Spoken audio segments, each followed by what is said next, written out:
دەڵێن مهنەی محامات مەسەن بابەتێکی هەستیار و وردە بەڵێ ئەمە زۆر جار قوتابیەکان شایان پێم گوتوێن لە کەیسەکان زۆر ورد بن چونکە محامی دەبێ وردبی لە کەیسەکان.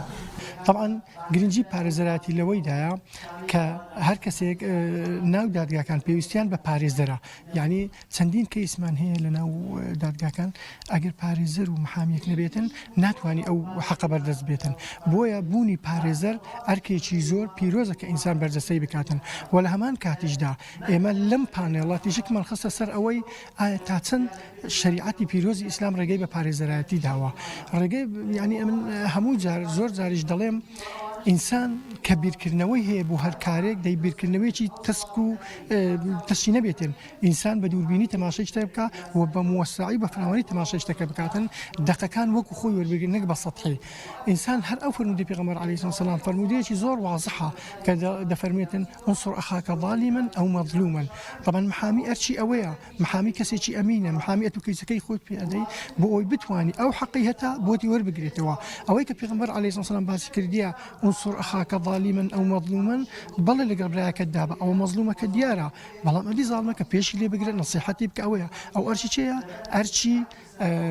کەسانی یاساییە و ئەرچی محامی ئەو شتە بکاتن و لە هەمان کاتدا محامی پێویستە، بەڵ لە هەمان کاتیشدا محامیش پێویستی بە تەسقیفە بزانێ ئەو کەیسەی وەرەگری تا چەند ڕێزکەی یاسایی خۆی وەرەگری تا چەند بە هونەرەکانی خۆی دەتوانی قەناعەتی قازی وەربگرێتن.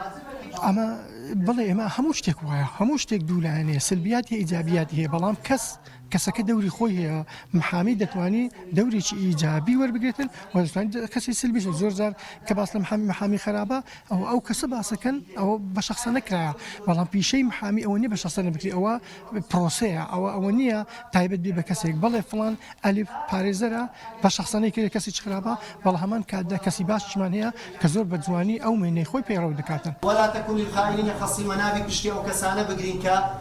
كسي يعني كسي لسان باطل واستمكار ويعني بنا حق ما في خلش خنس بخواي برورجار دا أو دعوة ليكاكا ولا تجادل عن الذين تختانون أنفسهم إن الله لا يحب من كان خوانا أثيما. سرتا بناي خواي بخشندي مهربان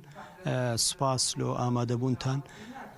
دیارە پیشەی محامات ئەگەر لە حدود و سنووری شەرع بێ و بە مەرج و سەوابیتی شەرعی بێ کارێکی نەکڕێگە پێدراوە لە شریعەتی ئیسلام، بەڵکو پیشەشی زۆر پیرۆزە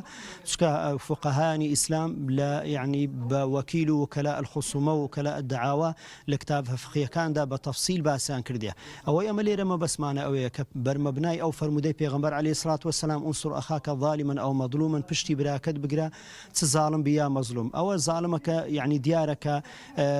مەظلومەکە دیارەکە پشتی ئەگرین و دیفاعی لەکەین و مافەکەی لۆژ ئەدی زاڵمەکە ئەوەیە کە بی دەستی بگری بەدا یعنی وەلێ نەگەڕێ زوڵمەکەی بکە و ڕەدی زوڵمەکەی بدەوە. ئەوەی ئەمە ئێستا ئابینین بەداخەوە لە کوردستان زۆر زار پارێزەرەکان یعنی پارێزەرایەتی کەسی گەندەڵکار و کەسی فاسد و کەسی زاڵم مستەمکارەکەن، یعنی خەڵک سەری لەوێ سوڕمێ کە کەسێک لە پێناوی چەند دینار و دۆلارێک ئامادەیە دیفاع لە زاڵمەک لە قاتلێک لە کەسێکی زاڵم مستەمکار بکان لێی ناگەڕێ یعنی لە دادگاکان یعنی بە حق و بەو مافەڕەوای خۆی بگا. کەسی دادگاکان دەبێت شوێنی تحقیقی عدالت بن و محامیش یارمەتی دەری قازەکان بی بۆ تحقیقی عدالت و هێنانەدەی دادپەروەری. کەسی ئێستا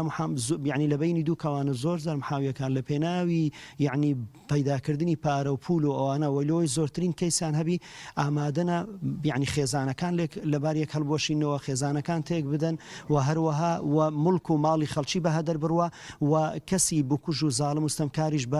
بە حقی ڕەوای خۆی یعنی بە سزای ڕەوای خۆی نەگا لەبەر هەندێ لە شریعەتی ئیسلام ئەو جۆرە محاماتە جائز نییە و ئەو پارە و پولەش بەو نوع محاماتی وەرەگیرێ ماڵێکی حرامە و ئەو کەسەش قەت ناگا بە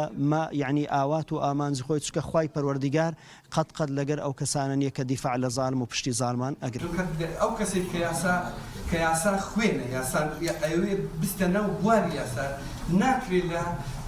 ئەو ڕۆی وەچی دوورێبێت دەبی هەر ڕۆژانە بەردەوام پەرەبە لایەنی زانستی و لایەنی یاسایی خۆی بدە لە ئەوەی لە کاروانی یاساناسی دانەوە. طبعا وەکو ئەوەی ئەو پرسیارێک کە لەم نەکەی پارێزەرایەتی ئەم با پارێزەرایەتی لەوەی کە لە پێشینەکانی خۆمان لە پارێزەرە بەڕێزەکان فێر بووینە ئەوانەی کە ینی بەردەوام هانی پارێزەران دەدەن کە ئەو پارێزەرە نوێنە کە دێنە بواری پارێزەرایەتی بریتە لە هەڵگرتنی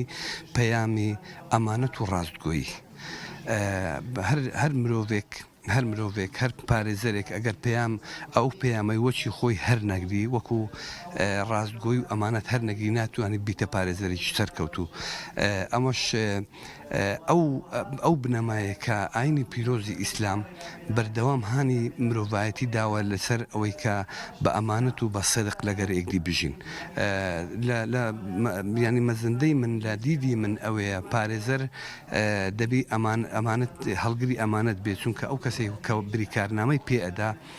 بریکارنامەی ئەوەی ئەدەتێت کە ئەمانەت ینی هەڵگری نهێنیەکانی ویە هەڵگری بە کەیسی ویە هەڵگری کێشەکانی ویە دەبی بە ئەمانەت بیانگەنتە جێ و هەروەها ڕاستگۆش بی لەگەر کەیسەکە ناکرێت خۆ بشارێتەوە لەو ڕاستیانەی کە لەناو کەیسەکەیە بەرامبەر بەو کەسەی کە کاری بۆ دەکات پێوەستاوە دەستەبەری مافی پیرۆزی بەرگری لە خۆکردنە